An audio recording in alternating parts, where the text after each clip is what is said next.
Hello guys, मैं Abhimanyu Kumar TCC में आपका स्वागत है। आज मैं आप लोग को वर्ल्ड हिस्ट्री एनसीईआरटी पैटर्न पर जो है ना, एनसीईआरटी से है, इस पैटर्न पर आधारित है और ये क्लास 9th का क्लास है और ये फ्रांसीसी क्रांति की शुरुआत आज हम लोग करेंगे। ठीक है ना। पहले हम एक वीडियो बनाए थे जिसमें एक नक्शा के माध्यम से बताए थे कि जब हम क्रांति के बारे में जब पढ़ेंगे, चाहे वो यूरोप का राष्ट्रवाद हो, चाहे वो आपका फ्रांसीसी क्रांति हो, ठीक है ना, तो उस मैप के हिसाब से हम लोग ये दिमाग में बैठा लिए थे कि किस देश से किस जगह युद्ध होगा, तो उसमें हम लोग इंटरेस्टिंग कुछ सीखे थे। तो आज मैं क्लास 9th का जो है, और क्लास 9th में अधिकतर सब्जेक्ट जो भी है, लगभग कहिए तो सभी वर्ल्ड हिस्ट्री से सब रिलेशनशिप है। ठीक है ना। तो आज हम लोग फ्रांसीसी क्रांति जो आपका 1789 में जो घटना हुआ था, उस घटना के हम लोग धीरे धीरे उजागर करेंगे और इस वीडियो के माध्यम से ये जो क्लास जो है आपका एक वीडियो में क्लास पूरे नहीं हो पाएगा। ठीक है ना। तो बस आप लोग जो है, मैं ज़्यादा वीडियो लॉन्ग नहीं बनाऊंगा, ज़्यादा से ज़्यादा 30 मिनट का वीडियो बनेगा और धीरे धीरे जो है पूरे एक बेसिकल आधार से, जीरो लेवल से आप लोग को इतिहास जानना है। ठीक है ना। सबसे पहले कुछ पॉइंट्स हैं, इस पॉइंट को आपको जब भी किताब को अध्ययन करिएगा तो कुछ नए नए पॉइंट्स देखने को मिलेगा, नए नए शब्द देखने को मिलेगा। ठीक है ना। बहुत सारे टीचर्स लोग जो है ये सब शब्द के बारे में आपको जानकारी नहीं दे पाते, जिसके कारण बच्चे लोग सिर्फ रीडिंग मारते हैं और बस खत्म कर देते हैं। लेकिन क्या हुआ नहीं हुआ, विद्रोह आखिर होता क्या है ना, एक शब्द वाली हम अपने एक फैक्ट्स बनाए हैं और इस पॉइंट्स के मदद से मैं आप लोग को, जब तक ये सब पॉइंट आप लोग को दिमाग में पूरे पूर्ण रूप से जब तक विस्तार नहीं होगा, तब तक इतिहास का रोमांचक दृश्य देखने को नहीं मिलेगा। ठीक है ना। तो सबसे पहले चलते हैं कुछ पॉइंट, जैसे शब्दावली आपका आता है विद्रोह, है ना, स्वतंत्रता संग्राम, क्रांति। ये तीनों जो पॉइंट्स है, ये इसका अर्थ अलग होता है। स्वतंत्रता संग्राम का अर्थ अलग होता है और क्रांति का अर्थ अलग होता है।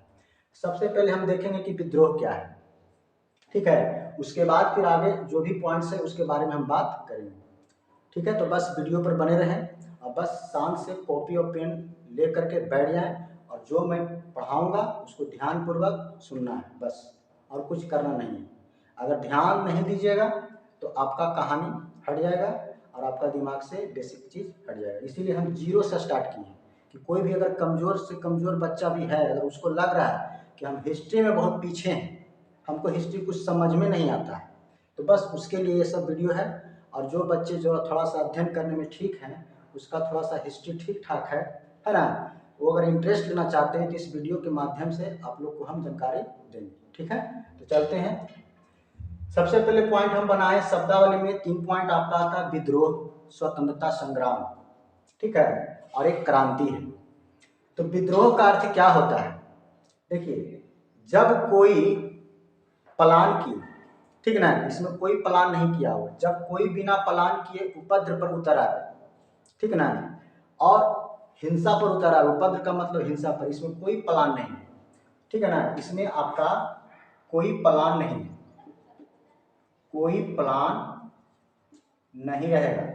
ठीक है ना। कोई प्लान नहीं रहेगा और ये उपद्रव पर, हिंसा पर अगर उतर आवे, इसी को क्या कहते हैं? विद्रोह कहते हैं। ठीक है ना। इसमें कोई प्लान बेसिक नहीं है, कोई प्लान करके कोई अटैक करता है, लेकिन विद्रोह का अर्थ हुआ कि इसमें कोई प्लान नहीं होता है, डायरेक्टली वो हिंसा पर उतर आए, उसी को हम विद्रोह कहेंगे। ठीक है। उसके बाद आपका आता है स्वतंत्रता संग्राम। स्वतंत्रता संग्राम ये जो है प्लान बेस्ड है, मतलब प्लान बना करके धीरे धीरे बदलाव करना, कोई बड़ा बदलाव नहीं, ये जो है आपका प्लान बेस्ड है, प्लान बेस्ड पर आधारित है। ठीक है ना। यानी ये प्लान करके धीरे धीरे परिवर्तन करना, यही आपका क्या कहलाता है? स्वतंत्रता का संग्राम कहलाता है। और यह जो है आपका, यह जो डायरेक्टली बदलाव नहीं करता है, धीरे धीरे परिवर्तन करता है, धीरे धीरे प्रोग्रेस करता है। जैसे आप मॉडर्न हिस्ट्री जब पढ़िएगा इंडियन का, तो महात्मा गांधी जो है स्वतंत्रता बहुत सारे संग्राम किए थे। ठीक है ना। 1917 से इनका जो स्टार्टिंग डेट है, ये आपका पहला जो है चंपारण सत्याग्रह से स्टार्ट किए थे। तो ये प्लान करके किए थे, किस तरह से माहौल बनाना है, किस तरह से क्या करना है। ठीक है ना। तो बस ये प्लान बेस्ड पर आधारित है। तो जो प्लान बेस्ड पर आधारित रहेगा ये आपका स्वतंत्रता संग्राम आएगा। अब सवाल उठता है कि क्रांति क्या है? तो क्रांति है, इस क्रांति ये इसको कहते हैं कि इसमें आपका प्लान करके यदि कोई अचानक अटैक करता है तो उसको क्या कहेंगे? क्रांति कहेंगे, ठीक है ना। प्लान करके यदि कोई अचानक अटैक कर दिया तो क्या कहलाएगा? क्रांति कहलाएगा।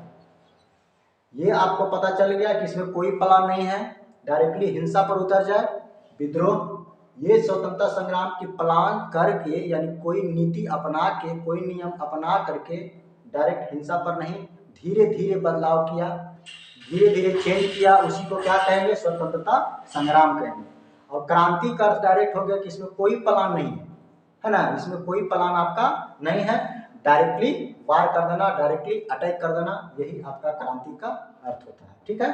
तो मुझे आशा है कि ये तीनों पॉइंट आप लोग को समझ में आ गया होगा। आगे बढ़ते हैं कि फ्रांसीसी क्रांति। जैसे फ्रांसीसी क्रांति जब स्टार्टिंग जब हुआ था तो इसमें आपको देखने को मिला है कि जब 1789 का जो अंत तक जो आते आते तो धीरे धीरे बहुत सारे समस्याएं आया, बहुत सारा संघर्ष लोग किए, तब जाके क्रांति जो है सफल हुआ। फ्रांसीसी क्रांति का पहला पढ़ेंगे हम लोग कारण, दूसरा पढ़ेंगे शुरुआत, उसके बाद संवैधानिक राजतंत्र, उसके बाद गणतंत्र की स्थापना, उसके बाद क्रांति का प्रभाव क्या रहा है, ठीक है ना। तो ये सब नए नए शब्द को बारे में आप लोगों को कम से कम जानकारी बिल्कुल होना चाहिए, तभी आप लोग हिस्ट्री को अच्छे ढंग से समझ सकिए। देखिए कारण आगे हम लोग पढ़ेंगे, लेकिन कुछ ऐसे फैक्ट्स हैं जो आपको बीच बीच में आपको एक गहरा प्रभाव डाल देगा कि आखिर राजतंत्र होता क्या है, निरंकुशता राजतंत्र होता क्या है, संवैधानिक राजतंत्र होता क्या है, ये गणतंत्र होता क्या है। बीच बीच में पढ़िएगा तो बस ऊपर ऊपर जैसा लगेगा कि क्या पढ़ें, कुछ पता नहीं चला। अगर इसी का अगर अर्थ अगर मालूम हो जाए तो हमको जानकारी जो है आराम से मिल सकता है। तो सबसे पहले है राजतंत्र। राजतंत्र का मतलब क्या होता है? राजतंत्र का मतलब होता है कि राजा का बेटा ही राजा बनेगा, ठीक है ना। राजतंत्र का मतलब हुआ कि राजा का बेटा ही राजा बनेगा, यानी उसका वंशज ही वंश को लेकर चलेगा, उत्तराधिकारी वही संभालेगा, यही आपका क्या हुआ? राजतंत्र, ठीक है ना। राजा का बेटा ही राजा बनेगा। निरंकुशता राजतंत्र का मतलब क्या हुआ कि ये जो है आपका राजा का ही आपका जो है हर बात रहेगा, जो कहेगा वही मानना पड़ेगा, यानी राजा का ही क्या मानना पड़ेगा? हर बात आपको मान करके चलना पड़ेगा। अगर सपोज दैट एक एग्जांपल लिया जाए, अगर राजा कह दिया जाए कि आज मीटिंग होना है, ठीक है, तो आज मीटिंग होगा। अगर आज वो आश्वासन दे दिया कि आज मीटिंग होना है और फिर बोल दिया कि आज मीटिंग कैंसिल है, या मीटिंग आपका कैंसिल हो जाएगा। तो शाब्दिक अर्थ ये हो गया कि राजा ही जो बोलेगा उसी बात को आपको मान करके चलना है, इसमें किसी का दबाव नहीं चलेगा, उसी को कहते हैं निरंकुशता राजतंत्र। क्लियर? इसके बाद है संवैधानिक राजतंत्र। संवैधानिक राजतंत्र का मतलब हुआ कि कुछ जो है यहाँ पर बदलाव होता है। जैसे ये तो कह दिया कि मेरा जो है वंशज ही मेरा बनेगा, इसका कह दिया कि मेरा हर बात कानून रहेगा, जो हम कहेंगे वही होगा, निरंकुशता राजतंत्र हो गया। संवैधानिक में क्या चेंज है कि राजा वही रहेगा लेकिन नियम कानून जनता का रहेगा, यानी कहने का अर्थ हुआ कि राजा वही रहेगा, राजा का पावर इसमें नहीं रहेगा, इसमें जो भी पावर आपका है ये आपका जनता का ही पावर है, यानी नियम कानून जो बनाएगा जनता बनाएगा, लेकिन एक कठपुतली की तरह राजा इस पर आधारित रहेगा, यानी राजतंत्र कायम रहेगा लेकिन आपका पावर राजा का नहीं रहेगा। जो राजा का पावर नहीं है वो संवैधानिक राजतंत्र के अंतर्गत आएगा, ठीक है ना। तो बस यही सब पॉइंट आप लोग को समझना है, तब हिस्ट्री आपको पता चलेगा कि ये हिस्ट्री क्या है। और ये जो फ्रांसीसी क्रांति है ना, इसको हल्का मत लीजिएगा कि बस एक पेज पढ़े, 2 पेज पढ़े, कहानी खत्म हो गया। बहुत सारे घटनाएं आगे आप पढ़िएगा, ठीक है ना। बस धीरे धीरे आप जो है अध्ययन करिए और समझते जाइए, तब इंटरेस्ट लगेगा कि वाह हमको हिस्ट्री पढ़ने में कितना दिलचस्प लग रहा है। जो बच्चा को एकदम नींद जैसा लगता है कि हम जब भी पढ़ते हैं तो हमको एकदम नींद जैसा लगता है, उसको नींद एकदम भगा देना है एकदम, है ना, टेंशन लेना नहीं है। तो संवैधानिक राजतंत्र का मतलब भी आप लोग शायद समझ गए होंगे।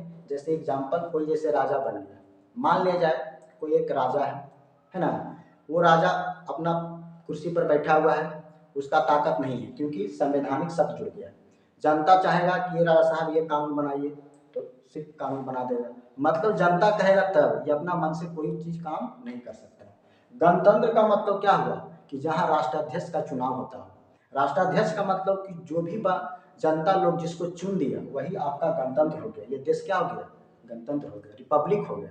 पब्लिक के द्वारा लिया गया निर्णय, पब्लिक के द्वारा लिया गया फैसला जिस देश में चलता है उसी को क्या कहते हैं? गणतंत्र की स्थापना हो जाती है। ठीक है, तो मुझे आशा है कि ये सब फैक्ट्स, ये सब पॉइंट्स जो भी है आप लोग को दिलों में उतर गया होगा, और मैं जो है आगे का क्लास चालू करता हूँ। ठीक है, ये तो सिर्फ क्या था, एक जीरो लेवल का बेसिकल था, तो बस मैं इसको मिटाऊंगा और आगे आप लोग का कहानी इंटरेस्टिंग क्या है देखिए। ठीक है,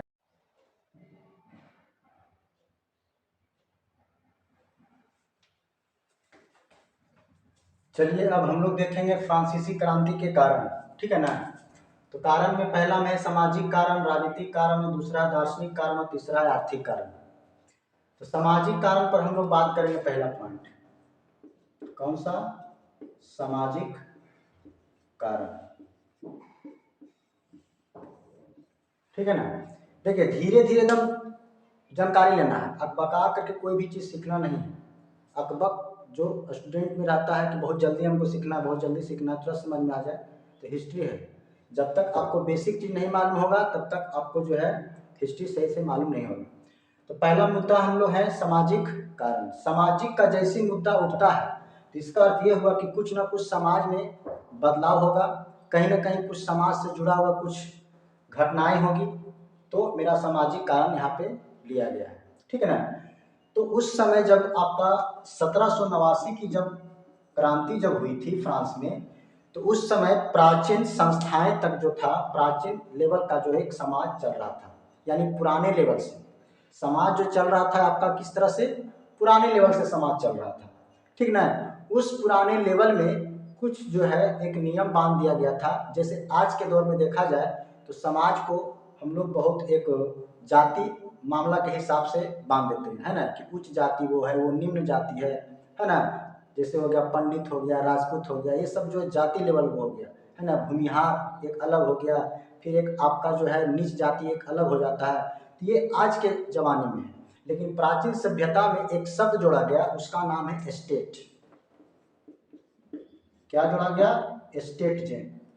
स्टेट इसका नाम दिया गया, और यही स्टेट जो है यानी आपका कहा जाता था कि आप किस स्टेट से हैं। तो कोई कहता था कि नहीं हम उच्च स्टेट से हैं, कोई कहता था नहीं हम द्वितीय स्टेट से हैं। तो इस स्टेट लेवल को 3 वर्गों में बांटा गया था।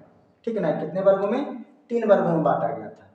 पहला वर्ग था आपका प्रथम स्टेट, ठीक है, उसके बाद था द्वितीय स्टेट, और एक आपका था तृतीय स्टेट।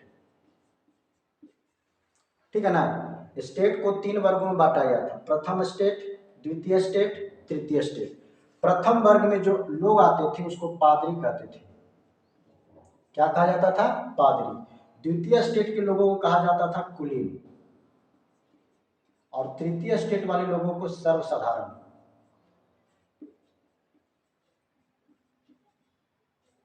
ये सब वर्ग आया करते थे। ठीक है ना, यानी ये वाला जो है आपका प्रथम स्टेट, द्वितीय स्टेट और तृतीय स्टेट जो है सर्वसाधारण में, इसमें आपका प्रथम स्टेट में क्या बताएं? पादरी, द्वितीय स्टेट में आपका कुलीन वर्ग हो गया, और तृतीय स्टेट में आपका हो गया सर्वसाधारण वर्ग हो गया।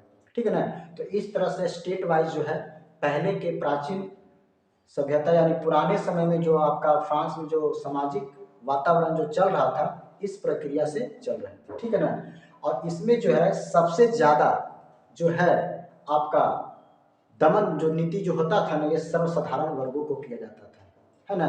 जो भी टैक्स लगाना है, जो भी आपको मतलब छोटे से छोटा सा काम करवाना है ना, तो वो सर्वसाधारण वर्ग पर ही थोप दिया जाता था कि तुम्हारा जो जन्म जो हुआ है तृतीय लेवल में हुआ है, तुम इसी के लिए जन्मे लिए हो, है ना, इसीलिए इन लोग को सर्वसाधारण वर्ग की कैटेगरी में रखा जाता था। लेकिन इसमें सबसे ज्यादा जो है आपका खुशहाली जीवन जिसको कहते हैं पादरी वर्ग का और कुलीन वर्ग का हो जाता था। क्यों? क्योंकि राजा का जो दैविक जो सिद्धांत था ये दोनों पर ही निर्भर था। ये जो राजा जो भी है, हम बात करेंगे कि राजा कौन था उस समय, और ये जो भी हम फ्रांसीसी क्रांति में जब राजा की बात करेंगे तो एक वंश चलता था, उस वंश का नाम है बुर्बो वंश।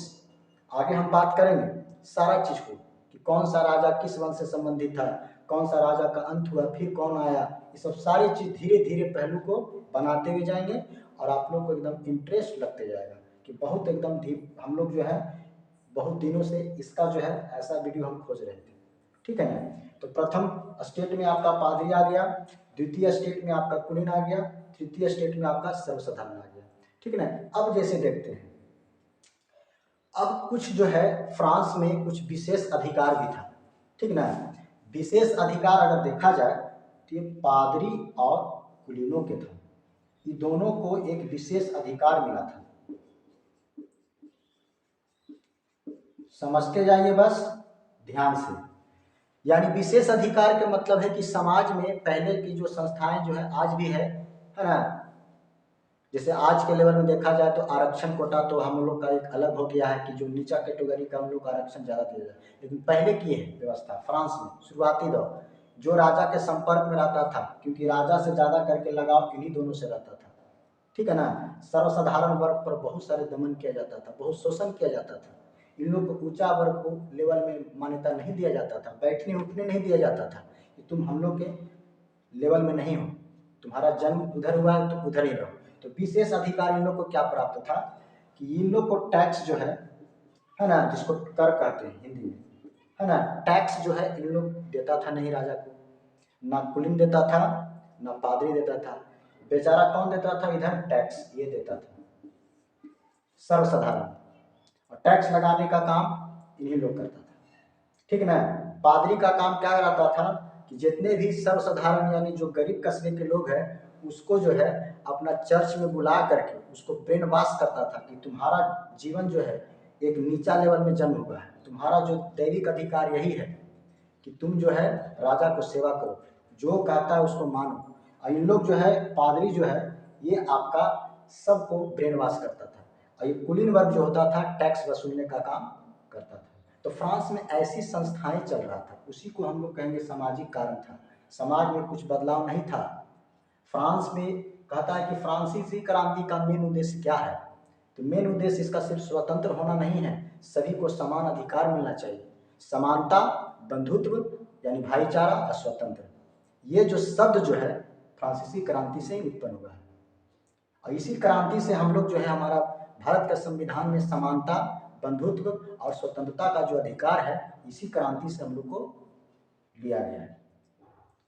तो बहुत इंटरेस्टिंग बात है कि यहाँ पर जो है बहुत सारे दमन जो किया जा रहा था बेचारे सब सर्वसाधारण लोगों पर, है ना। इसमें आपका कृषक मजदूर आता था, दिहाड़ी पर काम करने वाले लोग आते थे, छोटे छोटे किसान आते थे, समझ गए। लेकिन इन लोग का इतना शोषण किया जाता था कि राजा का अपना कुछ आवाज भी अगर कोई उठाता था तो राजा सीधे उसको खत्म कर दिया जाता था, उसकी आवाज को दबा दिया जाता था। तो इस तरह से माहौल फ्रांस में चल रहा था। तो फ्रांस में क्रांति जो है धीरे धीरे क्या किया, एक बहुत बड़ा बदलाव ला दिया। ठीक है ना। इसके बाद अगर देखा जाए तो एक टाइथ नामक धार्मिक कर था। टाइथ याद रखिएगा, क्वेश्चन पूछेगा कि टाइथ नामक कैसा कर है, तो यह एक धार्मिक कर है। क्यों? क्योंकि यह कर जो है पादरियों के द्वारा लगाया जाता था। किस पर? सर्वसाधारण पर। ठीक है ना। तो टाइथ नामक जो है एक धार्मिक कर है जो पादरियों के द्वारा लगाया जाता था। क्वेश्चन पूछेगा कि बताइए धार्मिक कर इनमें से कौन है, चॉइस ए दे देगा, 2 गो 4 5 गो जो भी, उसमें से टाइथ आपका रहेगा। तो याद रखिएगा टाइथ आप लोग ऑप्शन मारिएगा जरूर। ठीक है। इसके बाद जो है सामाजिक कारण हम लोग पढ़ चुके हैं बढ़िया से, समाज में बहुत सारा बदलाव आया। फिर एक और है, कहता है कि फ्रांसीसी क्रांति जो है इसका मेन उद्देश्य बता दिए कि इसका क्या था, क्रांति करना मेन उद्देश्य नहीं था, राजा को हटाना नहीं था, राजा रहे लेकिन हम लोग को समान अधिकार चाहिए, सबको बराबर में चाहिए, किसी का पर्सनल पद नहीं चाहिए, किसी को ऊंचा पद दे दिए, इस पर टैक्स नहीं लग रहा है, टैक्स हम ही लोग दे रहे हैं, है ना, कुलीन वर्ग है, इस पर टैक्स वसूलने का काम हम ही लोग से कर रहा है, ऐश मौज का जिंदगी इन्हीं लोग काट रहा है। और राजा तो चाहता था कि हमारा जो है यही दोनों काम ठीक कर रहा है, इसका कोई था नहीं, राजा का कोई अधिकार नहीं था। महाराजा के बाद बात करें कौन सा राजा था। समझ गए। अभी हम इसको इरेज करते हैं, बस 2 मिनट।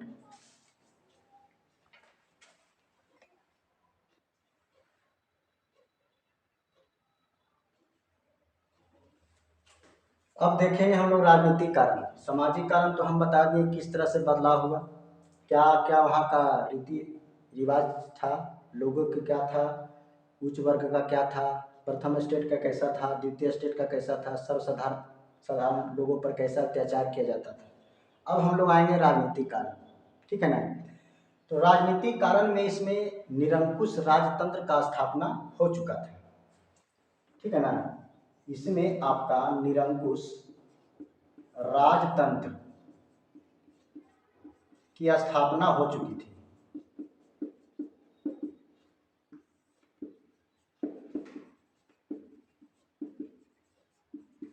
मतलब समझ गए कि निरंकुश राजतंत्र की स्थापना का मतलब हुआ कि वर्ग को बांट दिया गया। अब जब वर्ग बांट दिया जाएगा तब तो राजा चाहेगा कि अब हमारा जो भी है कुछ राजनीतिक ढांचा हो, है ना। तो निरंकुश राजतंत्र की स्थापना हो चुका था। जब हम बता दिए थे कि निरंकुश राजतंत्र का मतलब क्या होता है, अभी बताएं हम आप लोग को कि मतलब जो राजा चाहेगा वही होगा, है ना।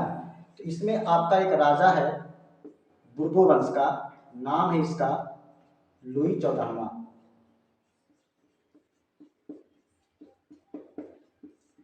ठीक है ना। कौन है? लुई 14वां। लुई 14वां का अगर शासन अगर देखा जाए तो 1643 से लेकर ये आपका सबसे लंबे समय तक रहने वाले, फ्रांसीसी क्रांति जब पड़ी में पूरा अगर देखिएगा तो सबसे लंबा समय तक शासन करने वाले शासक है लुई 16वां। 1643 से लेकर के ये आपका 1715 तक किया था, सबसे लंबे समय तक। यानी लगभग देखा जाए, घटाइएगा तो लगभग इसमें 42 वर्ष तक शासन किया था ये। लुई 16वां का अगर शासन काल देखा जाए तो सबसे लंबे समय, क्वेश्चन पूछेगा कि फ्रांस की क्रांति में सबसे लंबे समय तक शासन करने वाले कौन था राजा, तो लुई 14वां, ठीक है ना। तो ये सब क्वेश्चन है, ये सब क्वेश्चन ऑब्जेक्टिव क्वेश्चन में आपको बताया जाएगा और आप लोग ध्यान से बस सुनते जाइए। जब तक कहानी बेस पर अगर नहीं सुनिएगा तो पता नहीं चलेगा कि कब तक शासन किया, नहीं किया, कितना वर्ष तक कौन सबसे ज्यादा शासन किया, है ना। फिर आगे इसका दमन, ये लुई 16वां का पतन होता है तो फिर कौन आता है। तो ये सब जब तक फुल कॉन्ट्रैक्ट जो भी हो, है ना, जब आपका जो मेन फोकस अगर यहाँ नहीं रहेगा तो कहानी खत्म हो जाएगा।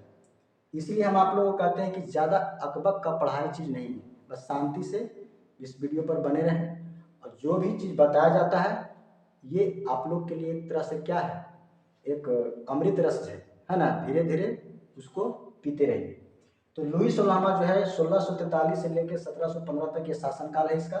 सबसे लंबे समय तक शासन किया, 42 वर्ष तक, ठीक ना। 42 वर्ष क्या 72 वर्ष आता है, 1743 72 वर्ष तक, सॉरी घटाने में मिस्टेक हो गई, ठीक है ना। ये सबसे लंबे समय तक यानी 72 वर्ष तक शासन किया, ठीक है ना। अब है इसका क्या कथन है, ये क्या कहता है कि आई एम द स्टेट, मैं ही राज्य हूं, मैं ही राज्य हूं, ठीक है ना। इसका स्टेटमेंट है कि मैं ही राज्य हूं और मेरा हर बात एक कानून है। क्वेश्चन पूछेगा कि यह जो कथन किसका है, मैं ही राज्य हूं और मेरा हर बात कानून है, तुरंत मारेंगे लुई 14वां का है, इसका स्टेटमेंट है। निरंकुशता का देखिए यहीं पर आपका लक्षण पता चल गया कि मेरा हर बात कानून है, यानी जो हम कहेंगे जो आपको मानना पड़ेगा। अब मेरा मैं ही एक राज्य हूँ, ये जो मेरा क्या है राज्य नहीं है, ये सिर्फ मैं जो कह दिया, हम अगर बोल दिए तो मेरा बात मानना पड़ेगा, इसलिए मैं एक राज्य हूँ और मेरा हर बात एक कानून है, ठीक है ना। अब जो है यहाँ पर कुछ जो है एक अलग बदलाव आता है। लुई 14वां जो है सबसे लंबा समय तक शासन करने वाला शासक है, 72 वर्षों तक। अब इसके बाद कहेगा कि लुई 14वां जो है किस वंश से संबंधित है। क्वेश्चन आएगा कि लुई 16वां किस वंश से संबंधित है, तो हम बताए थे जो भी आपका लुई टाइप के जो है, लुई 14वां, लुई 15वां, लुई 16वां, लुई 17वां, यानी लुई लुई टाइप के जो भी आएगा सब आपका बुर्बो वंश से संबंधित रहेगा। ठीक है ना। कहेगा कि बुर्बो वंश का प्रथम राजा कौन था, तो लुई 14वां। ठीक है, इसका शासनकाल कब से कब तक रहा, 1643 से लेकर 1715 तक। सबसे लंबे समय तक शासनकाल किसका रहा, तो लुई 14वां का। ये आपका 72 वर्ष का लंबा समय। अब जो है इसका जो है अधिकारी जो है वंशानुक्रम चलेगा। लुई 14वां मरेगा, उसके बाद फिर आपका लुई 15वां आएगा, फिर उसका अंत होगा, फिर लुई 16वां आएगा। इसी तरह से आपका इसका वंशज जो है चलते जाएगा, क्योंकि इसका जो निरंकुशता राजतंत्र का मतलब ही होता है वही, इसका उत्तराधिकारी ही उत्तराधिकारी बनेगा। आज भी हमारा सऊदी अरब देश है, वहाँ क्या है, वंशज चलता है, उसका उत्तराधिकारी वही बनता है। तो जहाँ जहाँ राजतंत्र कायम अभी भी देश है जहाँ आपका जो है इस तरह से वंशज चलते हैं। ठीक है ना। तो बस ध्यान दीजिए, कुछ है नहीं, कहानी के माध्यम से आप लोग को बीच हम आए हैं, और मैं 100% कहूँगा कि ये कहानी टोटल फ्रांस की क्रांति सीख जाइएगा। तो ये आपका 9th 10th में तो बहुत सारे इससे आपका जुड़ा हुआ लिंक मिलेगा। फिर कंपटीशन वाले अगर बच्चे लोग अगर वीडियो अगर देखते हैं तो उसको भी बहुत सारे बिहार पुलिस का एग्जाम है, जो भी है आपका डिफेंस लाइन में बहुत सारे क्वेश्चन इससे जुड़ा रहता है। ठीक है ना। तो बस ये कहानी बेस पर आधारित है, और 9 के बच्चे लोग ध्यान से देखिएगा, और 10 के क्लास करके खास करके 9 10 के लिए स्पेशल वीडियो है। ठीक है ना। और जो अगर कंपटीशन लेवल वाला जो बच्चे हैं वो भी इसको ध्यान से अगर देखिएगा तो अपना ऑब्जेक्टिव क्वेश्चन आराम से मार सकते हैं। ठीक है ना। तो बुर्बो वंश से हो गया, इसका स्टेटमेंट है मैं ही राज्य हूँ और मेरा हर बात एक कानून है। ठीक है ना। अब इसका जो है अधिकारी जो है वंशानुक्रम चलना शुरू हो जाता है। एक फिगर के माध्यम से मैं आप लोग को बताना चाहता हूँ, ये आपका फिगर है, और ये जो कहानी जो है ना एक अमेरिका स्वतंत्रता संग्राम यानी अमेरिकी स्वतंत्रता संग्राम से थोड़ा सा लिंक है। ठीक है ना। तो बस इस फिगर को बस ध्यान दीजिएगा थोड़ा सा, ये इससे थोड़ा सा फिगर है। ठीक है ना। एक तरह से फिगर बनाना बड़ा नामुमकिन है। एक सपोज दैट आप लोग मान लीजिएगा कि इसी तरह से एक फिगर मिलेगा। ठीक है ना, इस तरह से। तो इसके बाद है देखिए यहाँ पर जो हम आप लोग को एक फिगर के माध्यम से बताए थे कि यहाँ पर जो है यहाँ ये आपका क्या था, कनाडा। इसीलिए हम मैप पहले बता दिए कि आप लोग ध्यान दीजिए, कनाडा बताए थे। लेकिन यहाँ पर जो है इस क्षेत्र में देखिएगा, यहाँ से लेके ये क्षेत्र और ये आपका जो है टोटल ये वाला, और एक क्षेत्र आपका आता है टोटल इधर, ये क्षेत्र जो है एक अलग है, और ये क्षेत्र जो है टोटल ये अलग है। इस क्षेत्र पर जो है आपका पूरे फ्रांस का अधिकार था।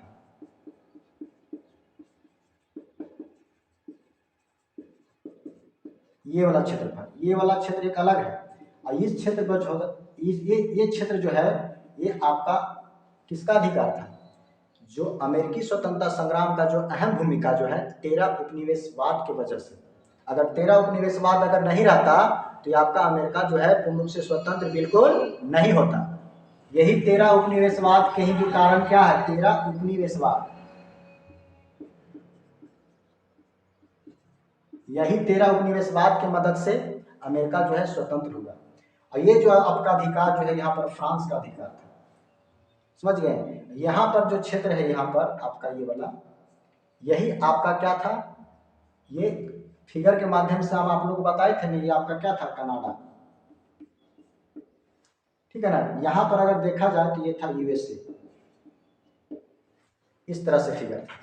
ठीक है ना। और यहाँ पर आपका था उत्तरी अमेरिका। इसीलिए हम आप लोग को पहले फिगर को पहले बता दिए। अब देखिए लुई 14वां का जब अंत होता है तो इसी का एक जन्म लेता है, इसी का बेटा, नाम है लुई 15वां। अब देखिए कहानी का इंटरेस्ट बनते जाएगा। लुई 15वां आता है, और जब एक इंग्लैंड वर्सेस फ्रांस, याद रखिएगा, इंग्लैंड वर्सेस फ्रांस एक युद्ध होता है, और इस युद्ध का नाम है सप्तवर्षीय युद्ध। कौन सा युद्ध, सप्तवर्षीय युद्ध। क्वेश्चन पूछेगा कि सप्तवर्षीय युद्ध किन दो देशों के बीच हुआ था, तो इंग्लैंड और फ्रांस के बीच हुआ था, है ना। सप्तवर्षीय युद्ध किन दो देशों के बीच हुआ था? तो इंग्लैंड और फ्रांस के बीच हुआ था। सप्तवर्षीय युद्ध के मतलब 7 साल तक वह युद्ध चला था, समझ गए। यह युद्ध जो है 1756 से लेकर 63 तक यह युद्ध चला था।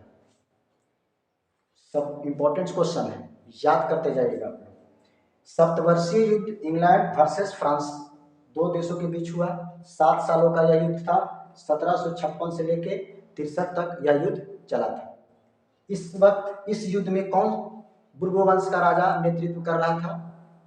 तो लुई 15वां, ठीक है ना। कौन कर रहा था? लुई 15वां। क्वेश्चन पूछेगा कि लुई 15वां के समय कौन सा युद्ध हुआ था? तो सप्तवर्षीय युद्ध किन दो देशों के बीच? तो इंग्लैंड वर्सेस फ्रांस।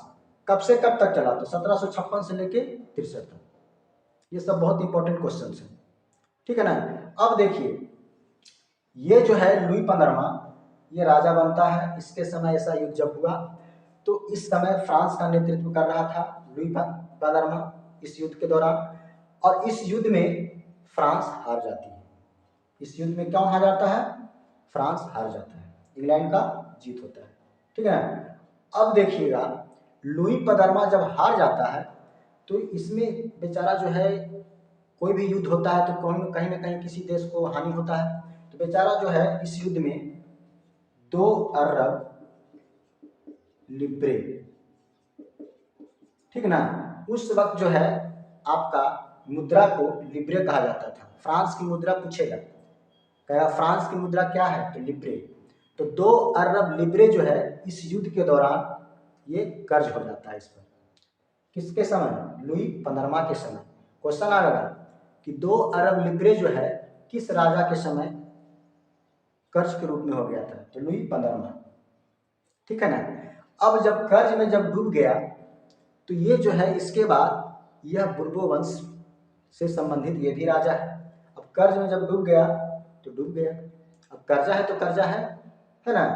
अब क्या होता है कि उसी समय जो है ये लुई 15वां के बाद, यानी कब तक? 63 तक तो ये इसका युद्ध चला, 15वां था। इसके बाद जो है फ्रांस तो इस युद्ध में हार गया, ठीक है ना। इंग्लैंड का जीत हुई। इसी समय जो है 13 उपनिवेशवाद, एक जो अमेरिका स्वतंत्रता संग्राम उस वक्त चल रहा था। तो लुई 15वां के बाद आपका आता था कौन? लुई 16वां। ये चलते जाएगा इसी तरह से, ठीक है ना। पहला राजा लुई 14वां, उसके बाद लुई 15वां, उसके बाद लुई 16वां। राजतंत्र कायम है क्योंकि राजा का बेटा ही राजा बनेगा, ठीक है ना। अब जो है इंटरेस्टिंग कहानी यहाँ पर है, लुई 16वां का जब शासन काल आता है तो इस सोचता है कि इस समय जब युद्ध हो रहा है इंग्लैंड वर्सेस अमेरिका में, जब किसी तरह से 13 उपनिवेशवाद को दमन, जब हम लोग पढ़ेंगे हिस्ट्री आगे अमेरिका स्वतंत्रता संग्राम में, तो 13 उपनिवेशवाद का अहम भूमिका कैसे रहा। तो इस समय जो था फ्रांस चाह रहा था कि हम अमेरिका को मदद करें। क्यों? क्योंकि इसका कट्टर दुश्मन था इंग्लैंड को किसी तरह से वो हराना चाहता शुरू से, इसी समय से, सप्तवर्षीय युद्ध के दौरान से ही ये दुश्मन बन गया फ्रांस का। तो इंग्लैंड चाह रहा था कि ये यहाँ पर जो है 13 उपनिवेशवाद का जो अधिकार है ये इस पर अधिकार मेरा हो जाए। और इंग्लैंड जो है 1000 किलोमीटर जो दूर पड़ता था, ये अपना हथियार लाने में सक्षम नहीं था, ठीक है ना। और अमेरिका जो था ये आपका ये 13 उपनिवेशवाद 1000 किलोमीटर डिस्टेंस पर था। तो इंग्लैंड को ले जाने में बहुत परेशानी होती थी, हथियार वगैरह अपना ढो करके ले नहीं जाता था, जिसके कारण इसका विजयी का कारण रहा।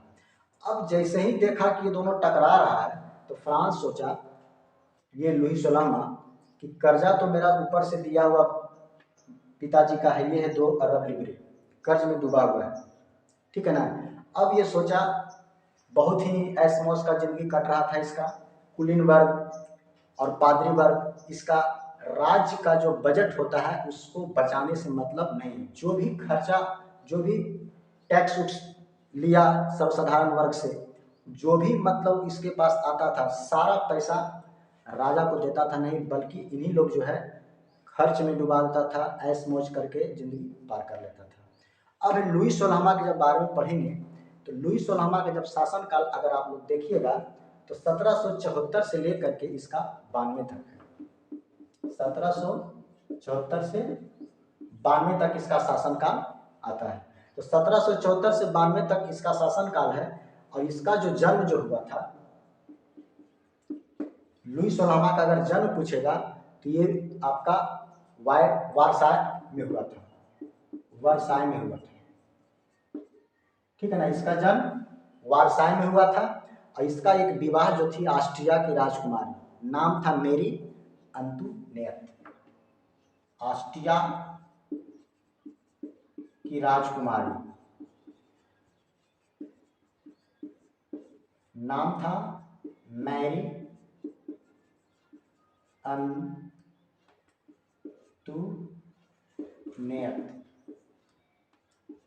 मेरी अंतुनेत नाम था, मेरी अंतुनेत। ये भी जो रानी थी, अपना राजा का जो भी भोग विलास में जो खर्च जो होता था, इसमें कभी भी ये बाधा नहीं डाली। और ये क्या थी, और खर्चीली थी। यहाँ तक कि अपना इसका एक बेटा जब पैदा होता है तो अपना बेटे को पालने पोसने के लिए, देख रेख के लिए 60 व्यक्तियों को नौकर बना करके रखा था कि मेरा बेटा जो भी है इसको देखभाल करो, तुम लोग को इनाम दिया जाएगा। यानी कहने का मतलब है, एक तो बेचारा 2 अरब लीरे कर्ज से डूबा हुआ था और इसको एक ऐसा राजकुमारी भेंट हो गया कि बताइए कि इसको, कोई भी एक घर होता है, स्त्री जो होती है तो घर को क्या संभालने का काम करती है, लेकिन एक ऐसा राजकुमारी जो मिल गया इसको, जो और इसका घर को क्या कर रहा था, खर्च के बोझ से डाल रहा था, है ना। इसको उस लेवल से मतलब नहीं था। यहाँ तक कि अपना बेटा को मतलब देखभाल करने के लिए 60 नौकर को मतलब रखा हुआ था कि अगर मेरा बेटा को कोई अगर हंसा दिया तो उसको माला दे दिया, ये जेवरात दे दिया, कुछ दे दिया, किसी तरह से उसका बेटा खुश रहे। तो अब बताइए, लुई सोलामा का तो दिमाग ठनक जाएगा।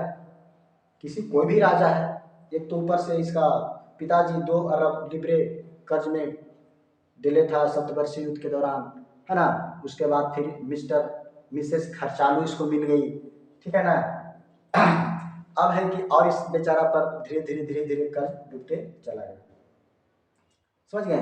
तो कहानी देखिए, कहानी जब तक इंटरेस्ट नहीं बनाएंगे तब तक आप लोग को भी मजा नहीं आएगा, ठीक है ना। अब जो है इसके बाद कहानी क्या होता है, बस इसको इरेज करते हैं, उसके बाद मजा से हम लोग सुनेंगे, ठीक है।